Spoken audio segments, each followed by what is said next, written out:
Lewis Hamilton joined Ferrari with the intention of winning a title. Charles Leclerc joined Ferrari years and years ago with that same intention. But heading into 2025, the opportunity was there to battle for the constructors and hopefully for the drivers after finishing just 14 points off McLaren last year. But it has gone from bad to worse at Ferrari, with brakes exploding, engines not doing their job, and ultimately the car being absolutely shit. Now, we're going to discuss it all in this video. So if you have not done so already, hit that like button, hit that subscribe button, and turn on that notification bell. But let's get into it. Now, Ferrari not only would have came into this season with the intention of winning the title, but ultimately would have came into this season with the intention of having drivers battle for the drivers' standings as well.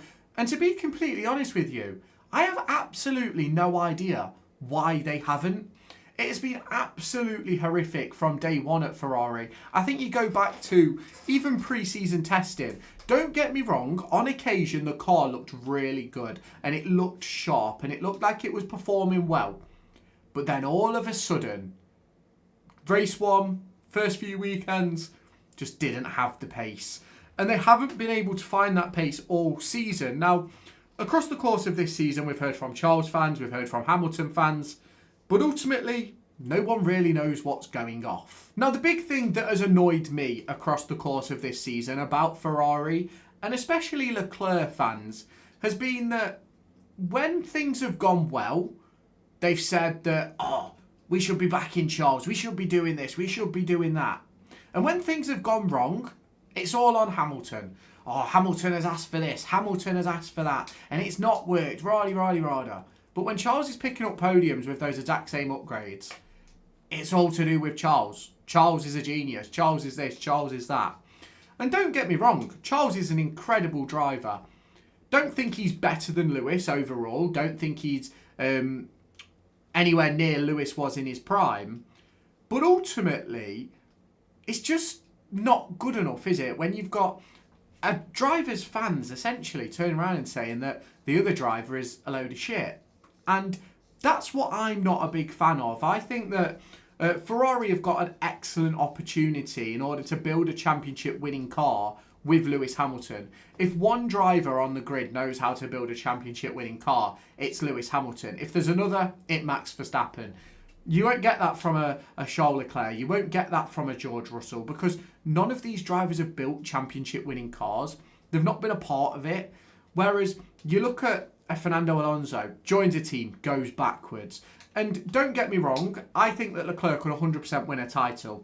If you put Leclerc and Hamilton in those McLarens, I think they've won the driver's title by now. I think they would have won the constructors probably around the same time, if not earlier. And I think that I maximised the package. But ultimately, Ferrari have failed. And that is what we've seen across the course of this season. Now, don't get me wrong. I don't know what happens in Mexico. I'm recording this pre the Mexico Grand Prix. And I'm really interested to see how it does all shake out. Now, obviously, there's a lot to discuss in terms of what happened in the race in the US Grand Prix. Obviously, Charles Leclerc taking another podium, Lewis Hamilton finishing fourth. But what happened at the end of the race to Lewis Hamilton's pace? At 1 minute, he's chasing down Charles Leclerc. I don't think he was really chasing him down. He was about 10 seconds off. Next minute, he's having to hold on for dear life against Oscar Piastri.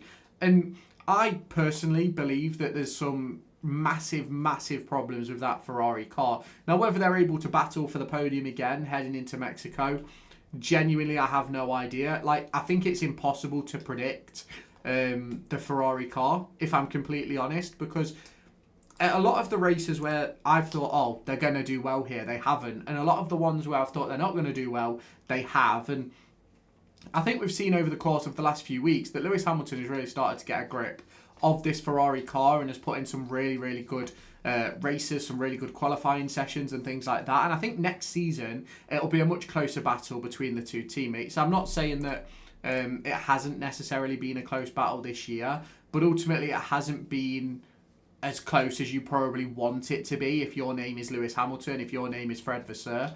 And ultimately that's the situation we find ourselves in at Ferrari. I think when you look at Ferrari and where they should be, where they could be, and where they were last year, I think this is an absolute disgrace. I think it's horrific. Now, realistically, if we go back to the start of the season, I probably discussed it in one of the early videos about them changing 99% of the car. Now, at that point, I probably would have turned around and said it was probably a positive, because they probably knew they'd hit the wall with the car they had, and that probably would have meant they'd have finished further back anyway. But ultimately, I think when you put yourself in a position where you've got to learn a brand new car in 3 days before the start of the season, I think you put yourself in a shit position. Now, going into next year, I think there's 9 days of testing across the course of pre-season, and I think that's much better for both drivers and teams, not just in terms of testing the new engines, but also in terms of testing the cars and knowing where they need to upgrade early doors and things like that. And that is what I think is going to be very, very interesting to see as we sort of head into the 2026 season. Now, there's lots of reports coming out of Ferrari that they're doing this revolutionary thing with the engine and things like that. Now, ultimately, I'm not going to give much talking points to it over the course of right now. But I do think that they've got to do something well, and they've got to do something better if they want to win a title, if they want to win a drivers. Obviously, I think the last time they won a drivers was, 2007? I think the constructors was probably around the same time, 2007, 2008. So it's nearly been 20 years since they last won a title.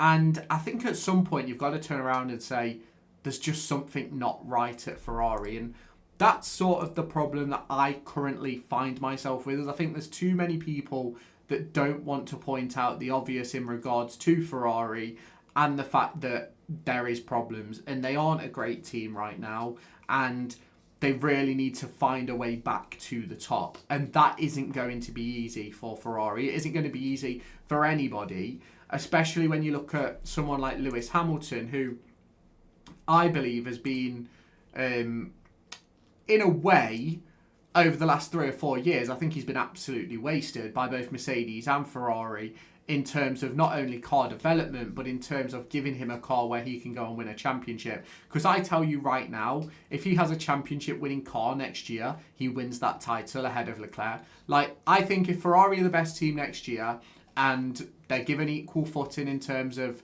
actually racing, I think Hamilton beats Leclerc 9 times out of 10 in terms of the championship. And if Leclerc does go and win, then fair enough, I've got it wrong.